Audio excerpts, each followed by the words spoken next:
Thanks for being here early for this talk. I want to give a huge thanks to JSConf for having me. They've been awesome. I'm so grateful to be here.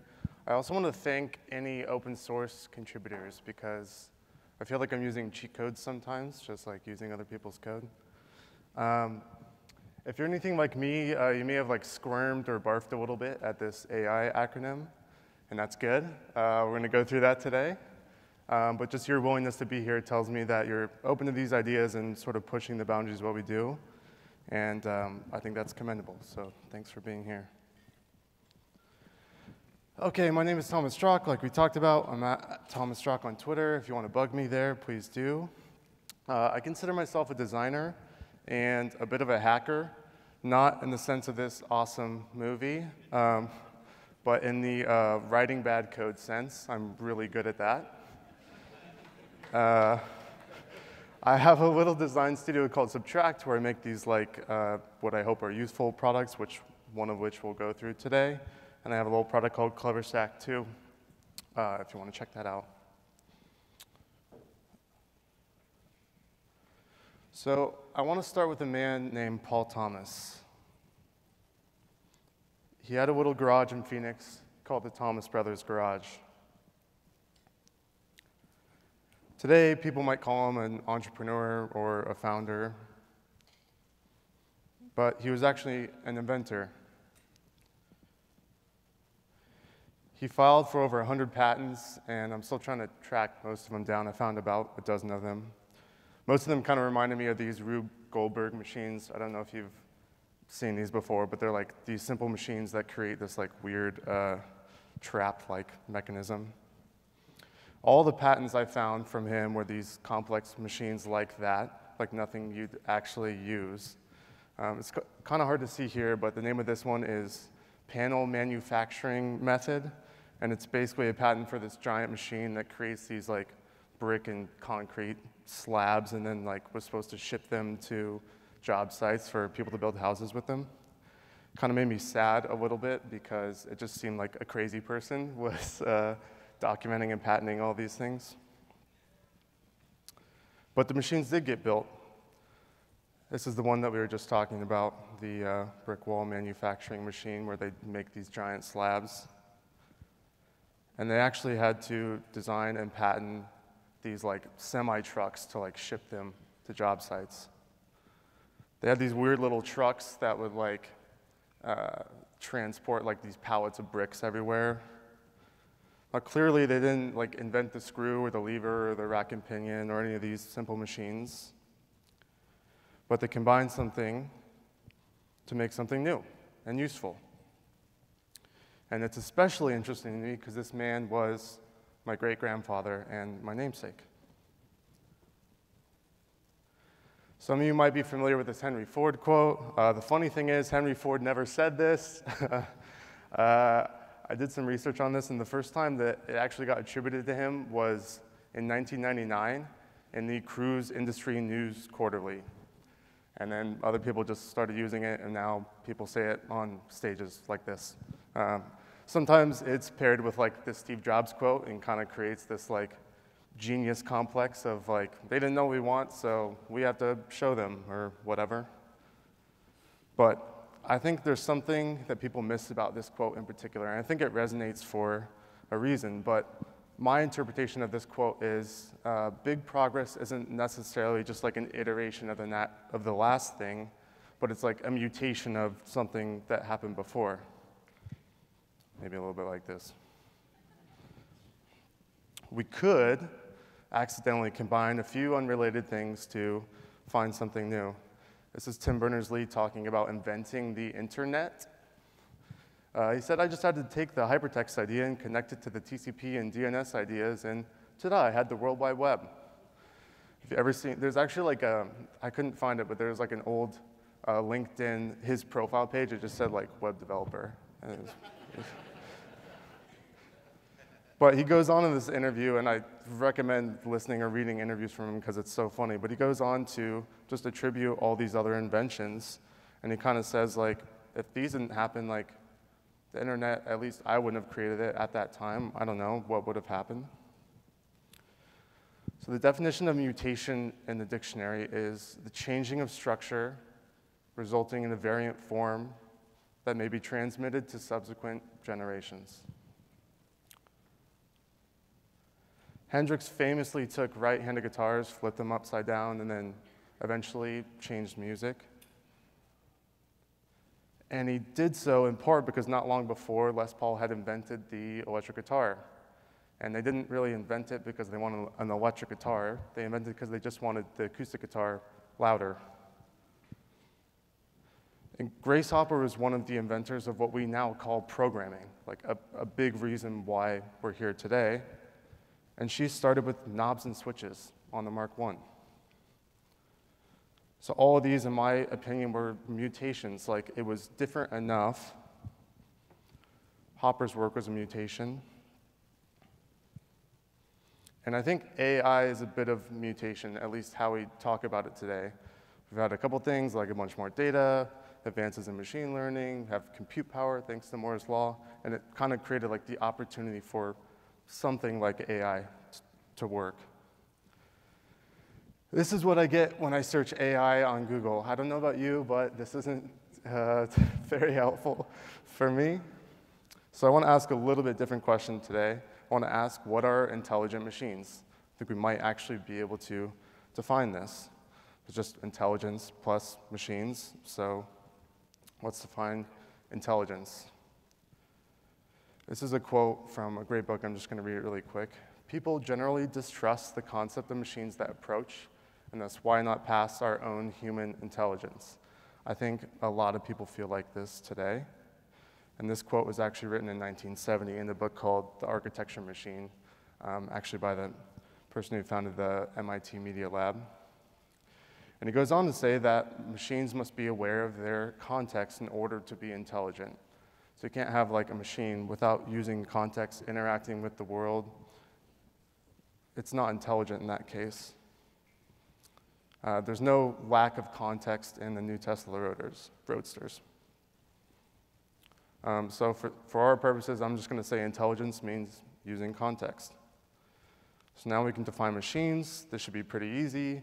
We go to the dictionary and find a mechanically, electrically, or electronically operated device for performing a repetitive task. Sounds good to me. Okay, so with intelligence and machines defined, I'd like to introduce to you the concept of somewhat intelligent machines. And this is what we're going to build today. And this is just something that uses context and rapidly completes something that a human could not. And we're going to do all of it in JavaScript. So this is the actual machine, instrument, musician, AI, whatever you want to call it. This is what we're going to build today. I'm going to walk through how to generate some drum beats using some pre-trained machine learning models, some APIs, libraries, and stuff like that. We're going to kind of piece it together. I find it a little bit hard for me to follow tiny code, so it's going to be a little pseudocode-y.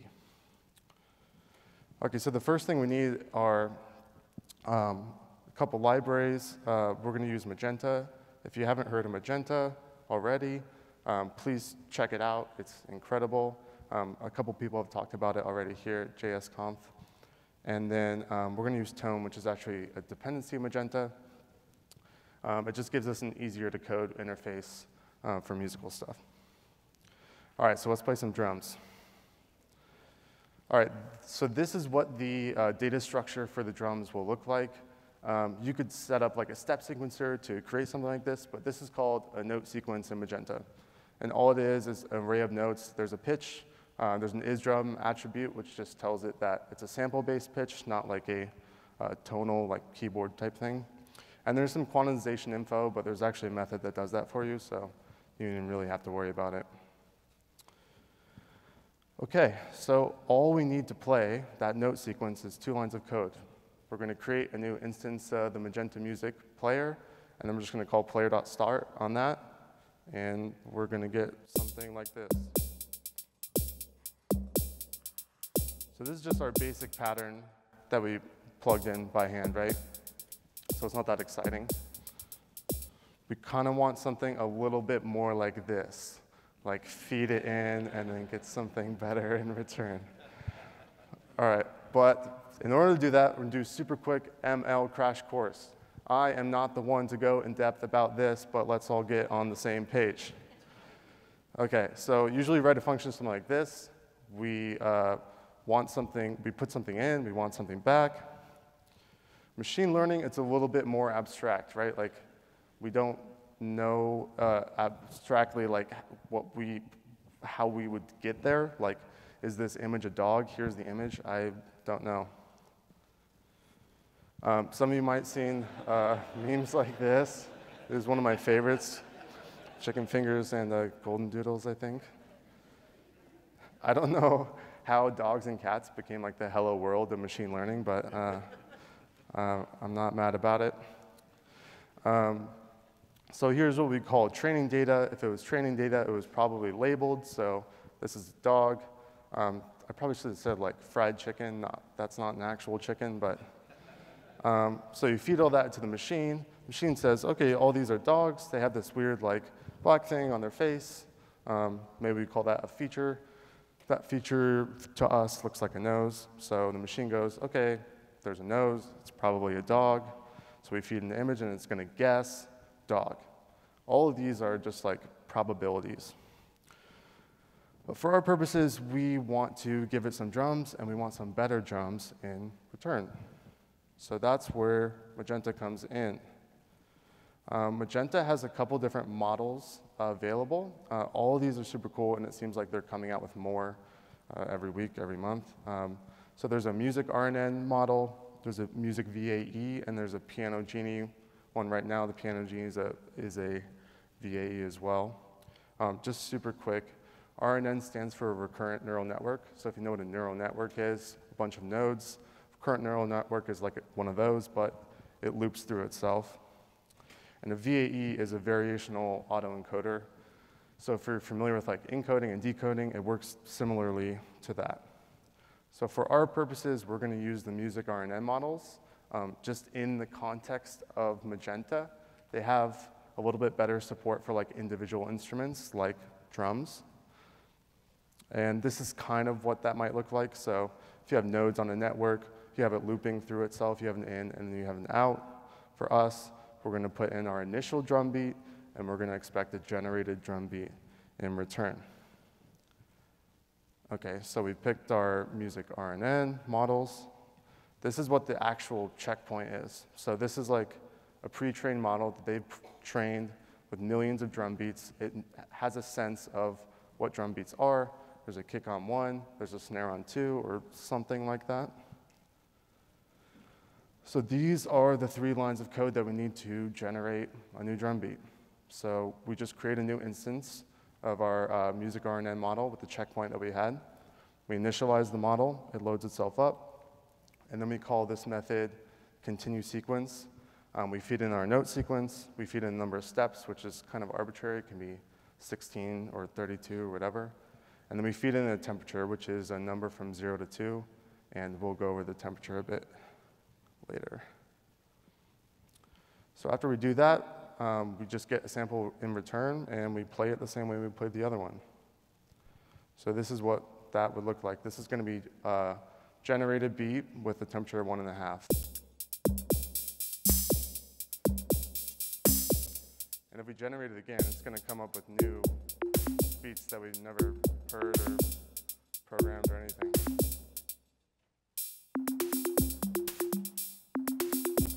Cool. So, yeah.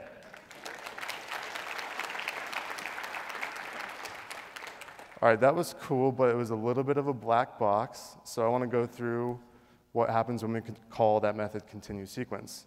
So we call it here in our 3 lines of code. So all we're going to do here is what's happening behind the scenes is we're going to convert the note sequence, which was that drum thing. We're going to convert it to a tensor, and then we're going to encode the tensor to match the model, the checkpoint that we had. If you're wondering what a tensor is, you probably already know. If you remember middle school math, then you probably remember scalars and vectors. A matrix is just like a 2D image or something, and a tensor, it has 3 dimensions. That's why you'll hear the word like shape when talking about machine learning, and especially TensorFlow. Technically, all of these are tensors, but usually the last one is what we refer to when we say tensor. OK, so we've encoded the tensor to match the model. And then there's just this internal method, which is called sample Rnn. The inputs go into the TensorFlow.js library, and then it generates the next nodes. So if you want to get into the nitty-gritty, then TensorFlow.js is a great place to actually get your hands dirty there. It helps me to visualize it like this. So just once more, call continue sequence. We have our model up here. Take our note sequence, convert it to a tensor in the form of the model, call this sample Rnn, and we get our new drums. OK, so I told you we were going to talk about temperature. It's interesting to me because it's one of the few inputs we have available. You could train it on different drum beats, which is kind of cool. But temperature is the level of entropy in the system. So the lower the temperature, the more predictable result we're going to get, the higher, the less predictable it will be. So just as an example, I'm going to drop it down here to 0.2. Sounds really similar to our initial drum beat. And if we keep generating it, it's pretty much the same, right? So now we're going to try cranking it up to 1.5.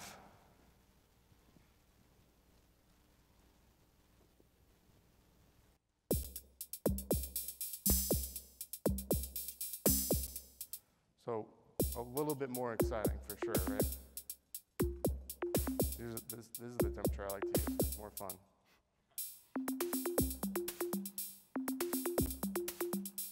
OK, and after we do that, I just have a little download button here. It'll generate a MIDI file.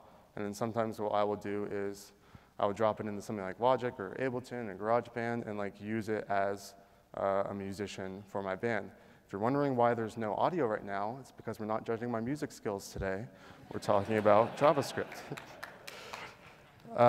OK, so that was cool. It was almost somewhat intelligent.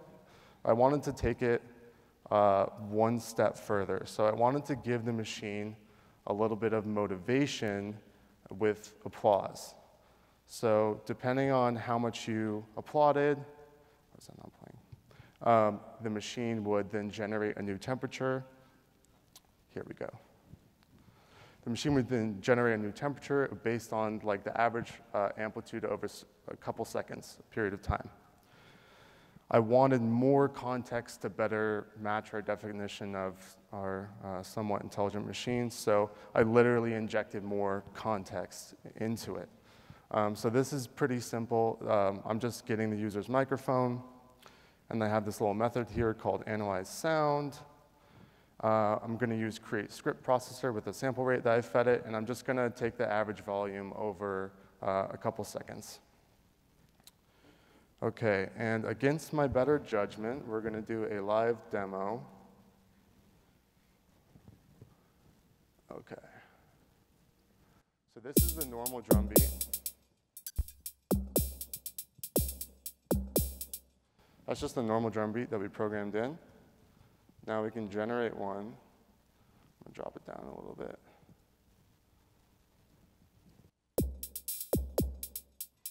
So this is pretty cool. It'll generate a new one every time, right? Nothing we've ever heard. OK, now I need your help. So I've created this little perform feature.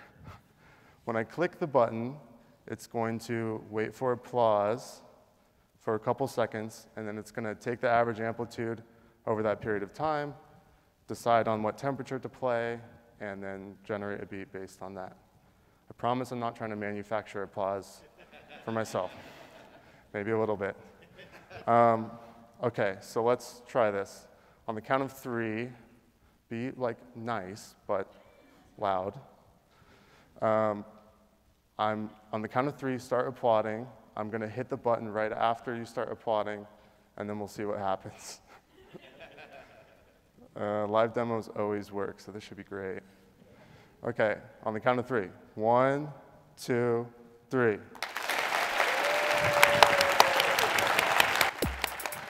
Yeah! right, so that's that. So it actually goes from like 0 to 2. So you guys are pretty loud. It's still morning, but you were being considerate. I'm fine with that. Cool, so that's that. That is our somewhat intelligent machine. So did we use context? I think so. We put in our drum beat, we took applause, we totaled the number of the steps we wanted.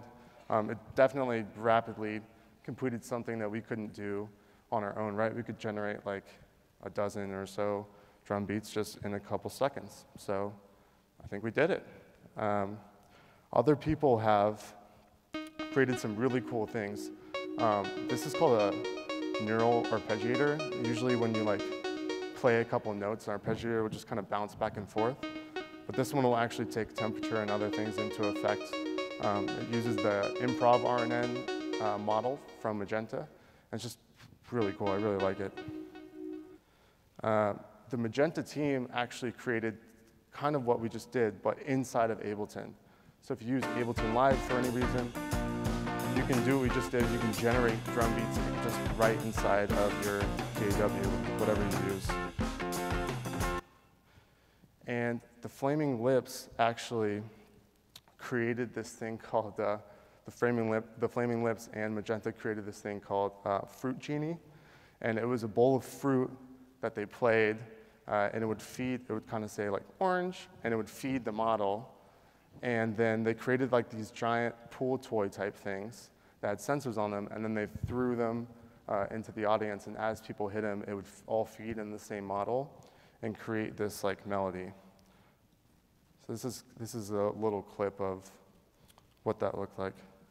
We've written a song especially for tonight's occasion.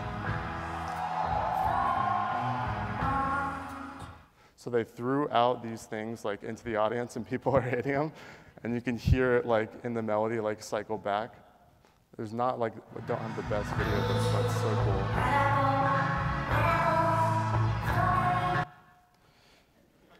So all of these things, all of the stuff we just talked about, all of it was just Tone.js and Magenta, and we created our own little bot as well. We used a couple other previous inventions, sure, but that was kind of the point, right? Combining these simple machines to kind of create something more complex. And we didn't reinvent the wheel by any means. We didn't have to. We just created something a little bit smarter than it was before with the tools that we had at our disposal. And I think we can keep doing this. We can keep like flipping our tools and creating things that are new and useful for people and helpful and interesting. And hopefully, the inventions that we piece together, the sum will be greater than its parts. This is such an exciting time to be building stuff, and I can't wait to see what we all build next. So, thank you.